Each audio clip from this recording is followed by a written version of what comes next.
Well, let's jump right in, man. Let's talk about The Taking. Where did the title come from? Basically, we had gotten done recording a bunch of songs for the record, and we recorded about 17 songs, and because we knew we needed bonus tracks and whatnot. So once we kind of pared down the songs to 11 for the record, we realized that there was kind of a theme. So it was sort of like I don't know if you want to call it a concept, yeah, but it was kind of an accidental after-the-fact concept record. And but it was something we had all sort of witnessed on this last tour, and it was one of the guys on our tour bus. I'll just say that, I won't say who it is, but we know him and his now ex-wife really well, and their marriage had gone through a fracture right before the tour, and we couldn't really talk to him about it because it wouldn't have been fair to his wife, but he was on our bus, and we couldn't really be confidants, and so we just kind of watched their thing go through that deception, that heartbreak, heartache, lying to yourself, lying to the other person, anger, all the different stages that I've been through myself, and I think probably a lot of people have, and but as a band, watching it go down and not talking about it, almost like Zen Buddhism, just watching the thing happen, and then writing a record and not really realizing that you're writing about this thing. So everything from it started with Easier Lying and songs like She's an Anchor and Wrecking Ball, and all the way through the anger parts of, like Your Name and Lords of Abaddon, Follow Me to Hell, into what happened with these guys. This couple, they got divorced, but they became better friends than they ever were, and that's where sort of We Win comes in. We left out on the road, and if we were going to be, listen to this guy, be his confidant, then it just wouldn't have been fair to her, and we're just as good friends with her as we are with him, and we didn't want to take sides, I guess, Yeah, so, yeah. That's it. That's really interesting. Are you a fan of concept records as a general rule? I don't know about any concept records that I'm a fan of. They're Mastodon. They did a record about Moby Dick. That seems like something Loaded would do, because we have like an amazing sense of humor as a group, So it seemed like if we were going to do a concept record, it's like, God damn it, Mastodon already took the Moby Dick, that's the one we did. But no, I don't think, as a general rule, I am a fan of a concept record, but I might have to revisit that, I don't know if there's been an interesting enough concept for me to get my teeth into. If there was like a concept of like Blood Meridian by Cormac McCarthy that some band that I loved was doing, I'd be into it. Right, but this isn't like Tales from Topographic Oceans or something like that. Yeah. What was the writing process for this? When you go to write songs for Loaded, is it a different writing process than any other group that you've been in? Or do you? I don't think it is. I just don't think it is. I have been asked this a couple times, and it's caused me to, like, okay, is it different? I don't think any time I've ever written, once in a while you come up with a whole song on your own, it's and it's true for Guns N' Roses or Velvet Revolver or whatever, but usually the best songs that I've been a part of creating are when it's a band, full band, effort, and a lot of times you'll write a riff at sound check or at a rehearsal place. You'll stumble upon something as a band, and that really informs where the song's going to go. And there's a couple songs on here that, like one song, Easier Lying, Mike Squires brought the whole song in, the lead guitar player, and that doesn't happen all the time in Loaded, but it does happen. But usually as a band, no different than I've ever written, starting from punk rock bands when I was 14 till now. So have you ever come up with a song on your own that you thought, okay, this is for so-and-so?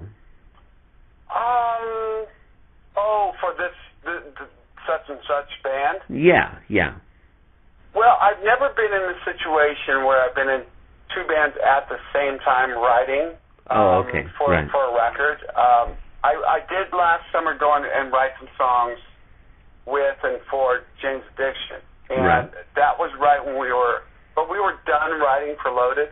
We were actually just about to go and start recording for Loaded. So I don't know how I'd do it if I had to write for two separate bands at one time. It'd almost be like you're heisting one song from one band for another, you know?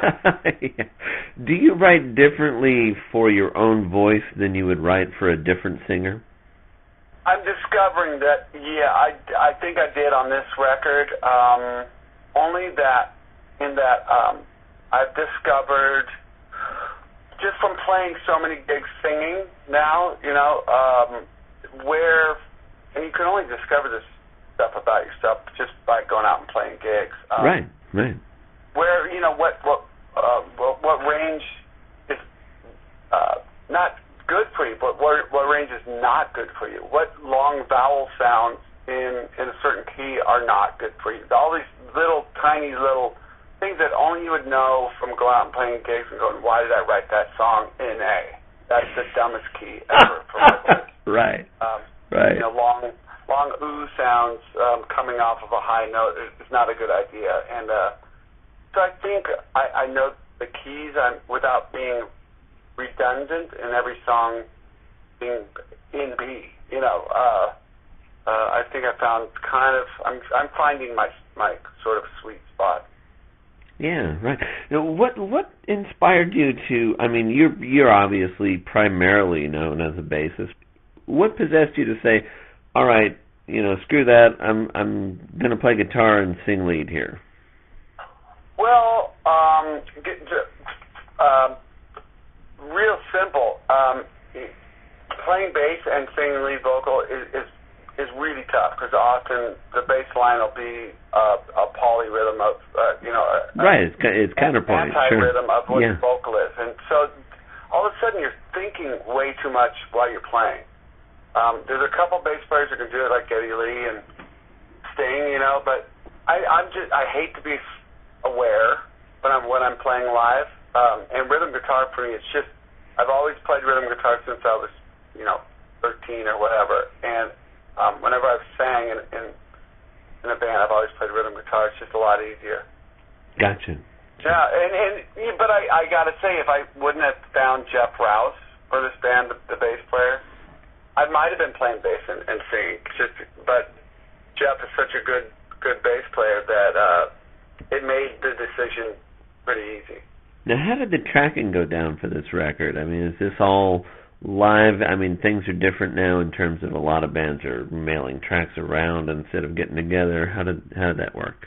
No. We made the record with Terry Date, the producer, up here in Seattle at Studio X, and we had Studio X for about 12 days. He said he'd get us Studio X for 12 days for basically next to nothing. And but so we had we had all the songs, every little part, everything together, and we went in and recorded the whole record in that 12 days. And so we were in that studio for 14 hours a day, but we got a lot of work done. So no, we didn't mail anything around. We were all kind of in this room doing it. That's cool. Yeah, that's really cool. That doesn't happen much anymore. I mean, it's sad to say, but I mean, you go to the records that are like the backbone of rock and roll, and they were all live in the room, and everybody's just not doing that anymore. Yeah. There's a lot of mail. I mean, the one, I guess, one of the good things about technology is you can mail a track, and I mean, I played on a Max Street Preachers record earlier, or I guess last fall. And they mailed me the track over to here, and they're a UK band, and I just put the bass on the song and sent it back to them. It was kind of cool, like hearing the song later on. But I think as a band, the general rule is try to be in the same room. I always have, yeah, right. So revolver and guns and stuff. Rock bands should be in the same room. Yeah, totally. Yeah. Totally, and not slaved up to some big click track either, but because it's got to breathe a little bit. Yeah, you're right. Yep. Yeah. Because if you took Led Zeppelin and tried to put it in tune or in time, it wouldn't even be Led Zeppelin anymore. Indeed. Yeah, no, in time? Are you kidding, Led Zeppelin? No. Not remotely. Yeah, good one. That's funny. Let me ask you this. You recently gave an interview where you talked about how much you hate reality TV. Well, yeah. And you've actually taken part a little bit in reality TV with the Married to Rock thing. Yeah, well, that's why I was answering that question about the reality TV, because I live in a house with my wife and two daughters, and reality TV, it's like, I guess it's probably, I'm like that dad, like, turn that shit off, and suddenly my wife got one of those shows, and she said, I'm like, congratulations, honey. Well, there's one thing, they want you to be in it. I'm like, what? Of course, because it's the marketing aspect of it, sure. Yeah. So, but I love my wife, and she's kind of been there for me, through all of this crap, Let's move. We're going to go here. I'm going on tour, Yeah. You take care of the kids. So there was a small reciprocation, I guess. I got you. I have to say, I mean, neither you nor your wife comes off badly in that show, but that's not true of everybody. You know what I mean? It's not to knock anybody, but I mean, it's reality TV as opposed to reality. It's odd how, it's odd to observe for me how different people will act when a camera's on, and I've seen it, with being in bands and doing MTV interviews or videos or whatever. People just act differently when the red light's on. Mm-hmm. And I personally, I could give a shit if the red camera's on or not, and maybe I'm fortunate or unfortunate or whatever. It's just the way it is with me, but yeah, I agree with you that, some people, I was surprised how they acted.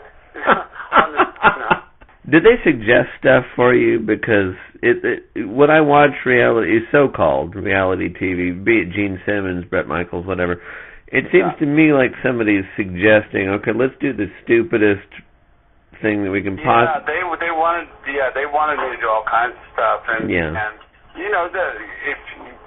if you do it with the camera on, they can keep it, and I kind of told them, I said, look, if you want to do this, I want to do stuff that I actually do, like ride a motorcycle with my chick or whatever, Right. And I tried to get them to do something that benefited somebody else. They never, like show a children's hospital, do something, like let's do something that benefits somebody else. If we're just up here wearing fancy clothes, and showing cleavage, let's make it do some good. But it just doesn't sell, Yeah. And yeah. But it was cute and fun, and no harm done, and I'm glad it's over. But made my wife happy, and that makes me happy. Along the same lines, a little bit of Steven Adler, of course, your former bandmate, he took part in Celebrity Rehab. Did you watch that, and what did you think of it? Did you find that exploitative? Yeah. Yeah, absolutely. Yeah. And same with Mike Starr, and I cringe. I think it's the worst thing. The so-called sobriety for hold on, we're having a breakthrough. Well, we got to do makeup, Yeah. So I don't think it's the best thing to go on, and that I have no problem saying that. Yeah, I got you. There's a reason it's anonymous, and because if you fail, you're failing on camera. You're failing after you've been on this rehab show. Well, yeah, you mentioned Mike Starr. I mean, I watched an episode not very long ago where they were parading him as a success story, Yeah. And, not to belabor the obvious, but he died. Yeah, he did. Yeah. Failure, after you've been on this, hailed as a success story, that's why in certain programs, it's anonymous. Yeah. There's a reason for it. And these guys, somebody didn't just come up with anonymous because, that sounds good. Because it's anonymous, you don't have to succeed all the time. You can fail and still come back, and nobody's going to judge you. And I wouldn't want to try to get sober in a public forum. Sure. I don't think it's right for whatever. So that's how I feel. Yeah. Not cool. You're really, really busy. I was talking to Carol earlier, and she was saying how totally busy you are. You're doing the Golden Gods thing. You're doing a ton of stuff. What else is going on for you right now? I have what's not going on? I just finished writing a book. So I wrote for about 14 months. I write 2 columns. I have 2 deadlines every week. One for ESPN and one for Seattle Weekly. So I'm going through the editing process of my book with Simon & Schuster, and I have another a business that I'm starting up, a financial business. So I'm pretty, and launching this record, which is, and I'm a dad and, husband. So a lot of crap going on. Yeah. I don't ever have enough time. You're a rarity in that you're a rock star who knows how to manage your money. Did you go back and do that simply because you realized how badly you'd been screwed over? I just didn't want to get screwed over. I didn't know if I had been screwed over badly, and so I went back to school. I went to school, and got into this out school business at Seattle U. Eventually, I had to jump through a bunch of hoops to get in there. But yeah, it was really for my own benefit. I didn't want to be 60 and broke. Right. Or 50 and broke, or 40 and broke, and had made a bunch of money in my 20s, So yeah, it was the rip-off factor, and I was too embarrassed to ask anybody, and I wasn't given much information, and so I went to school and figured it out. I interviewed Bill Bruford from Yes a while back, and he was talking about, he said, in his autobiography, he was talking about if a musician who's been on successful recordings collects 75% of what's owing, he's doing pretty well. Yeah. Do you think that's pretty fair? Well, yeah, sure. It's totally fair. I mean, like Guns N' Roses, we have to audit Geffen still, for the records we sell and have sold. We audit them every 4 years because they don't pay us for everything.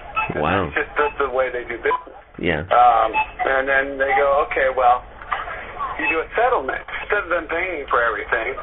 They say, basically, make it simple. They say, well, you can sue us. It'll cost you this much, or we'll give you this much money. Yeah. Very standard. Yeah, standard procedure. It's just criminal, but what can you do? Yeah. Wow, that is crazy, but not unexpected. Yeah. Yeah. I mean, the first time we had to audit them, and you found out like there was, like 4 million records unaccounted for. And they said, well, we'll pay you for 2 million. Like, what do you mean you pay us for 2 million?